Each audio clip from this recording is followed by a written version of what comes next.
Well, do you remember, actually, it was in April and we were talking to the Ecocentrics. I do remember, yes, yeah. I think we were all so excited because it was all over that Zoomy thing, and it was one of our first Zoomy things. Yeah. And we could actually see and hear them. Yeah, and now we can see and hear them. In real life. Yeah. Here's PK and Tom from the Ecocentrics. Welcome to our allotments. Thank you for having us. Thank you. It's a pleasure to be here. Do you mean that, Tom? I don't want to comment on that, really. Thank you very much. It's not a police interview. It's okay. Let's just say it's been an education for Tom's gentle young ears. Oh, really? Yeah, so far. And that was all off air, don't forget. And we almost got attacked by the local bowls club after going into the wrong private car park. Oh. So, it's been a journey to get here. You're safe now. Well,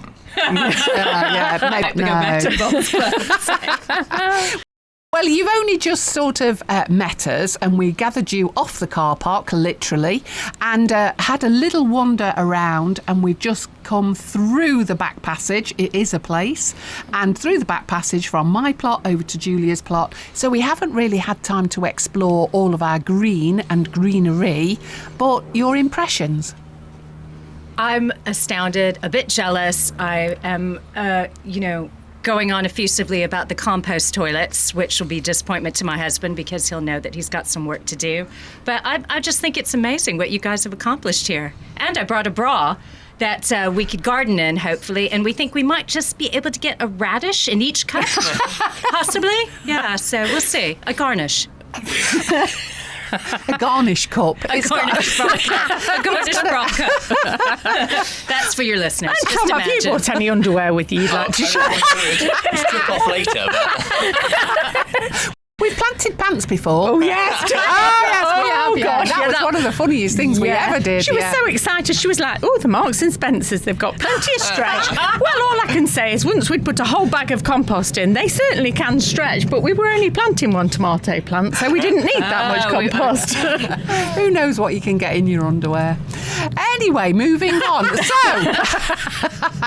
So here we are. This is our beer garden, actually, and we wanted, and we're really pleased that you were able to spare us the time. We wanted to talk to you about allotments generally, because a lot of people envisage that when we say the word allotment, they think about rectangles, they think about mud, they think about wellies, but actually that's not what we're about.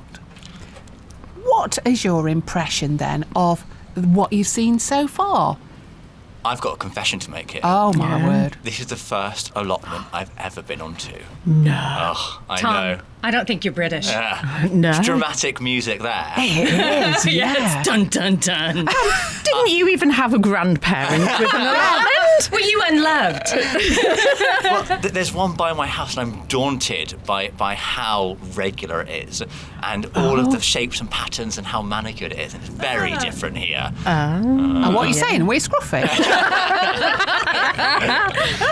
Backhanded insult. Backhanded insult. Yeah, the British are Hopefully. excellent at that. When you're on a train, you don't look out the train window. It probably doesn't, actually, like us. And look out the train window and look at all the beautiful allotment sites as you're travelling along. You've never picked them out then? No. Not good enough, no. Well, I guess what's fair to say is that Elaine and Julia are Tom's first. Oh, now An allotment My virginity, virgin. disappeared. An allotment virgin, right. quite amazing. Look, you can see them Surprise. glowing already. Yeah. Oh, that's lovely. Shall we make a plaque? Yes, we will. Okay. Yes. Okay, we'll get that done afterwards. So, when it is that we talk about allotments, you see, we haven't got any electricity here. We haven't got any running water. So, I mean, when you look at all of this, this is what we do. We gather our own water. We are your Ecocentrics because we are quite bonkers, as you know, but we are I can't even- Eco. You say it. Yeah. You're ecologist. Yeah. I mean, how green are allotments? Well, I think the folks you've got here are living and breathing the world that PK and I want to see in the future. We walk through here, and the first thing I've seen is just bees flying around, all this life in the area. And you walk through other places, and it's just grass, desolate, lifeless, and you can see everything thriving around here.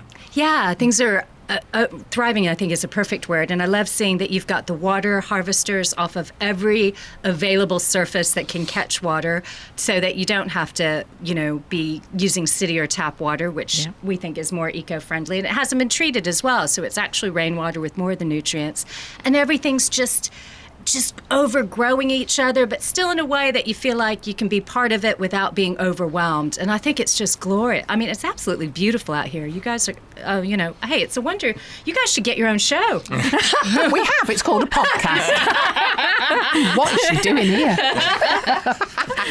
So, if it was that you could change the world of allotments, what would you think to tell other allotmenteers that they should be doing? Well, I think it's interesting because the people that I know that have allotments always use loads of chemicals.